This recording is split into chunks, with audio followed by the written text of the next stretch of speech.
abafana Elise my sons bala basuka kude bazobeka ithambo likamkhulu. Siyabonga abafowethu ubhuti omdala umpostoli umthi mkhulu. Siyabona uphakathi kwethu nabo ubhuti futhi omthethwa bakhona ubhuti bala ekhaya beze alabosho bakhona. Kunento nje eBhayibhelini engifuna sifunde eyisifo engazi kahle ukuthi wonke amakholwa azoyifunda lento ayazi. Bese ngidedela ke umfundisi ozoshumayela incwadi yeZakha chapter number 3. Ningayifundi nonke bazalwane ngoba njengoba ngisho ukuthi angiyena umshumayeli nginamahlonkabi walento ethi ukushumayela. Ngeke ngishumayele khona abafowethu laba abashumayelayo abashumayeli umuntu nje mina ngimbongola into ekhule kwalapha enyanga. Uyabona into lekuyicabangele nokuthi mayifa yona uyingcwabe kahle so akuyona nento nje ngikwazi ukucabanga ngami. Uyabona lapha ekhaya khona nje kwakuthiwa usikweletu inokhweko. Ngangibatshela abazalwane bawufuna mina nangu mina sikweletu into enganako ngifundeleni bafowethu maBishop leli verse leku chapter number 3 kumethemba kuJehova kodwa angiqondile kuleyo nto khona nje uverse 1. Ndodana yami ungakhohlwa kumthetho wami kepha inhliziyo yakho mayigcine imiyalo yami. Akuyona into elula leyo noma ngafakwa othai ufakwe ama-uniform esonto uqokwe ama-suit and tie le fundo maBishop iyona nto esothi siqeda ukusuka la sibe sesiyenzile isifo esingalapheki isifo ongathi noma ngithi in the name of Jesus asiphume bonke abantu abala endlini babulawa isifo esodwa sokukhohlwa.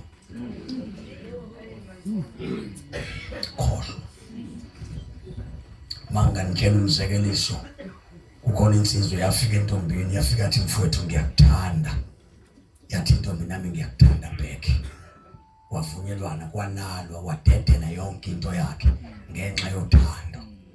Wamdaxaza wamlahla wathi qeda kumlahla wathi ngeke ngiphinde abafana izinja.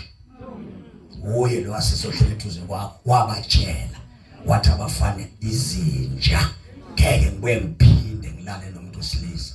Namhlanje unezingane eziwu4 kusukela kuloko kokuqala wathi izinja kodwa wabuye waphindela ezinjeni. I feel like preaching.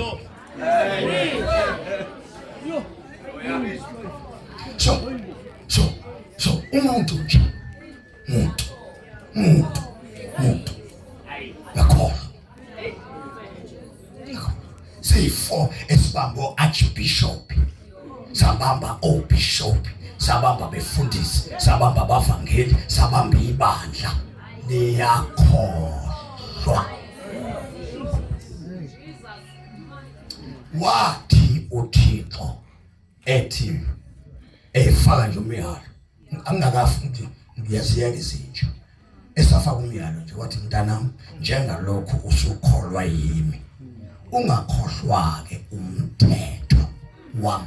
1 akhuluma ngobufebe akhuluma ngokuphinga akhuluma ngayo yonke into wayekhuluma nje ngomthetho wami. Wafika umuntu phakathi kwabantu etsheliwe ukuthi ungamethembi. Wathehla nje ebuya kuSimakade waqala wathemba abantu wadedela umthetho kaNkulunkulu wathemba abantu. Namhlanje uzonde ibandla uzolibala. Kodwa masingabuka kahle, sicheke kahle ukuthi umuntu ozenze waba nje ubani, uzenze yena, uthiwe kuyena angakholwa umthetho kaNkulunkulu. Usuthi mawehla la bakhohlwa ukuthi abantu laba, abantu bayajika, bakhohlwa.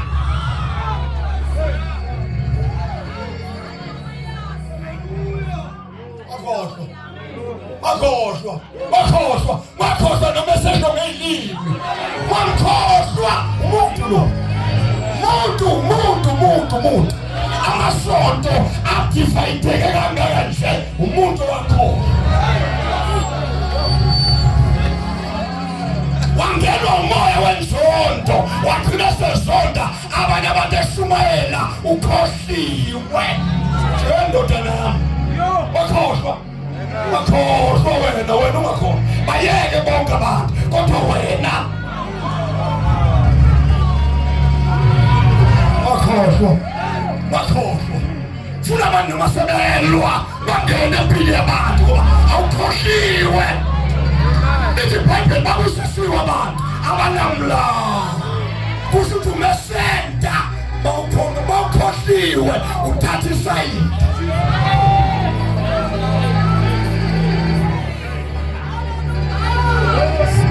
Kutshentshe abantu abakhohliwe.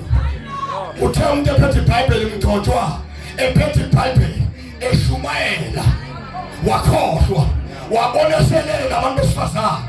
Umfundisi eshumayela, wakhohlwa ukuthi he is a man of God. Wathethela iBhayibheli wena khohliwe.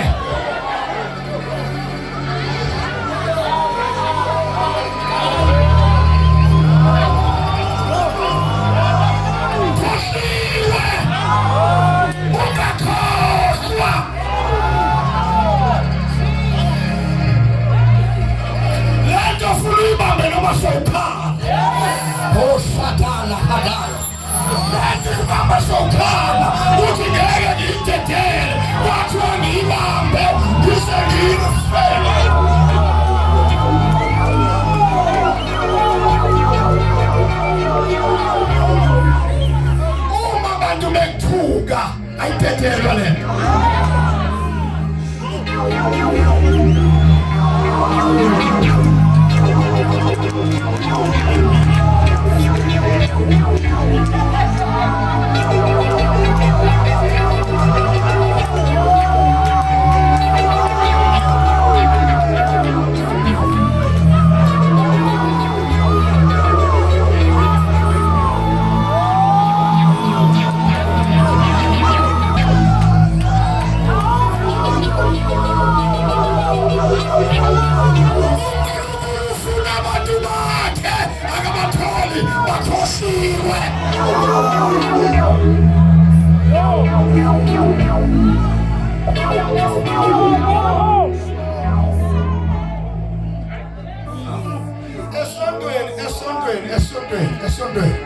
Esontweni akuyona indawo yokuthi kumithiswane khona.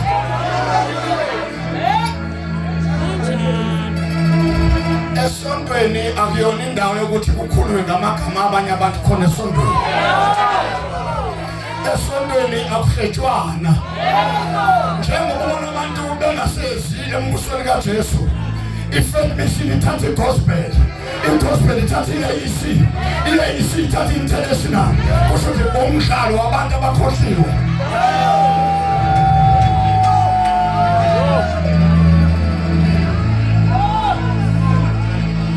Kufuneka abantu abaziwa kuJesu, abekho abantu abaya kuJesu, khona abantu abahlala esontweni. Ejikeleza basha iziyoni bathi iziyoni zithandazela amanzi, zidayisa amanzi. Kusho laba bathi iziyoni zimbi, zidayisela abantu amanzi. Futhi zazi iziyoni ngoba zazi iziyoni zazingadayisi, kodwa iziyoni zazikhanyisa. Wawukhanyisa Ziyoni, ngoSuka noma ngoSeleni, imali emhlophe awulaba abakhoshiwe. Laba abakhoshiwe laba. Bakhoshiwe. Abazana basinsuke kufanele babuyele emuva bayotshela iZiyoni basoreni.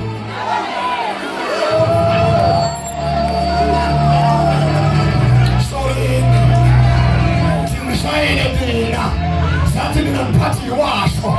Iwasho senbe ingadayisi. Awukonke sethu so 1000.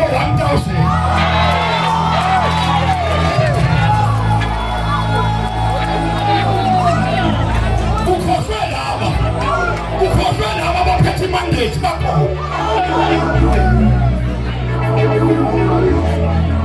Praise be to God. Ukuthi namhlanje mina ngizomemeza nje. Ngizomemeza nje. Ukuthi ndodana yami. Ndodakazi yami. Besuka iphethe. Akusole salo mbuso.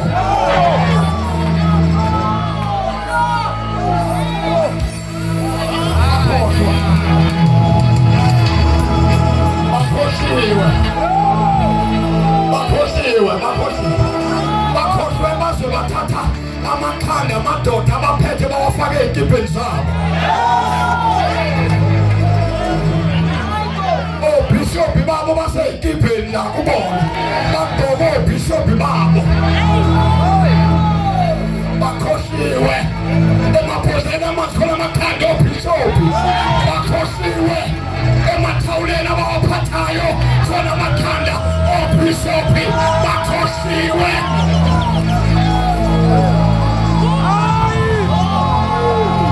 Umbuso esingawazi ukuthi okabani ndodana yami.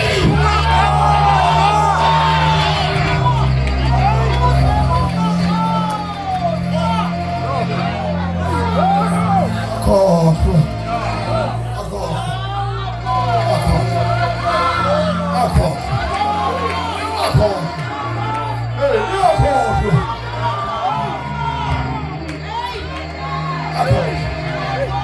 Ngakhohlwa. Abafundisi. Ngakhohlwa into enikezwe yona. Lento enikezwe yona ningadayisi nayo. Osaphakhasi. Lento kuyona yokukhohlwa. Ufuna umuntu onenkolo ngathi.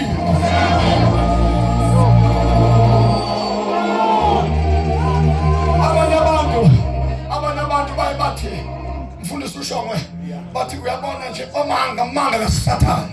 Athi umuntu basalwane uthe umondwele kuleli bandla ngiyoze ngifele khona. Basalwane ungembulele umondwele ukuthi leli bandla elasezulwini amanga kaSathane.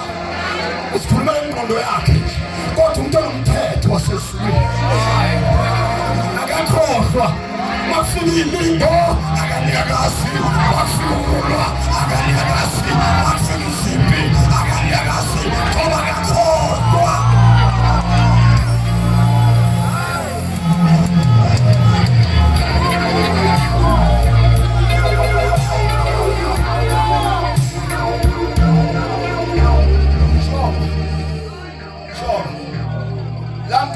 Ngithi le ntombazane yathu kwamadoda athi izinja yazala ingane yesibili yathi Mgodoyi washintsha igama wasala esithathu wathi uRabish wathi mayezala esithathu wathi Sose yabo amadoda oSathane. Usabantu abangebona oSathane. Uye. Njengoba ney'ngane ezayibonga ezihlukene nje. Uye. Umzimba alala ngawo. Uye. Wakhohlwa.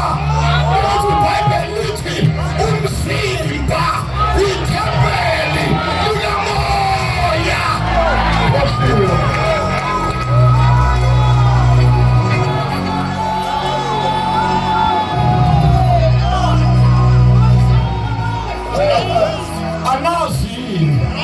Ukuthi umzimba ithempeli likamoya. Wakhohlwa usister nendoda yakhohlwa. ikhohliwe ithatha isandla ivula uzipho ngesaya isandla sikhohliwe ukuthi umphathi wemfihlo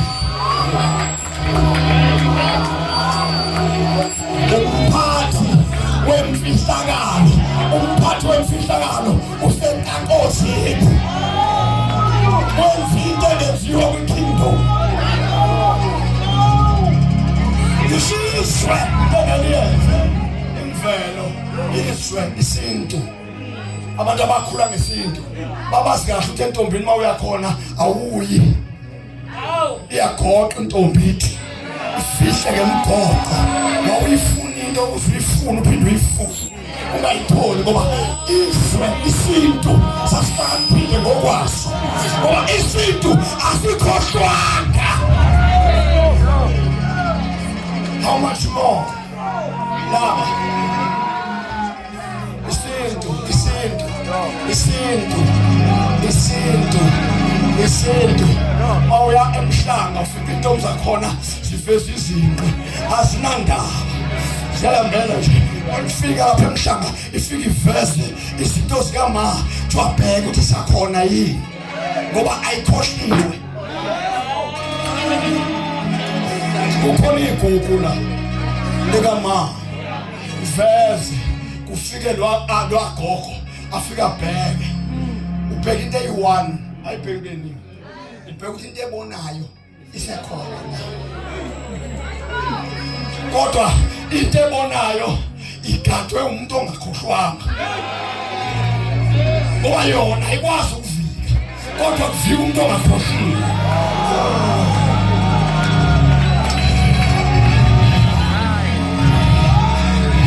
I feel like preaching bafethu amazi. I feel like preaching. Lento mayenziwa abantu bezwe lesintu. How much more abantu abanothixo, how much more abantu abanonkulunkulu, how much more abantu abanojesu ekuthi ekuhambeni kwabo bahambe bakhona uzongesethi ngiyayeka ukukholwa. Mawuthi uyacabanga ukuthi uyekiswa yini ukukholwa uyekiswa ukuthi kwaliwa naye kubo kwathiwa lensindiso yakho ibheda ngoba ibheda ngoba yathi intombi ihlala ngentombi. Awusabuzi ngalo ukuthi njengoba yathi lento intombi ihlala ngentombi sithini isintu sithi isintu imilenze yentombazane iyavala.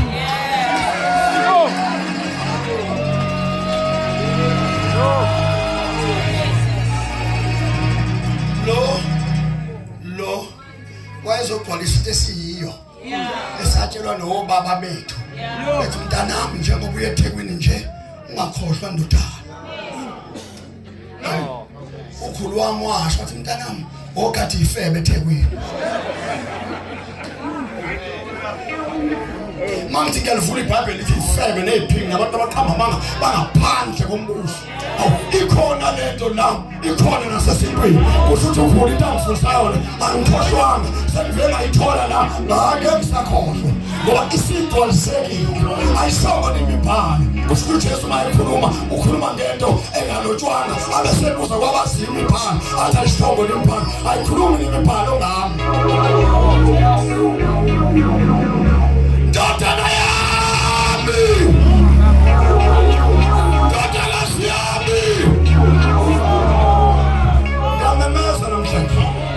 it's my brother walimaza umsebenzi wenkosi ngenxa yokunanaki. My brother walimaza ikini lishibhizeke nje ngenxa yakho wakhohlwa ukuthi uzalelweni. My brother ebandleni wawungazalelwe ukulala nabantu besifazane, wawungazalelwe uzothanda imali esontweni. Into wawufundiswe yona ukuthanda uJesu.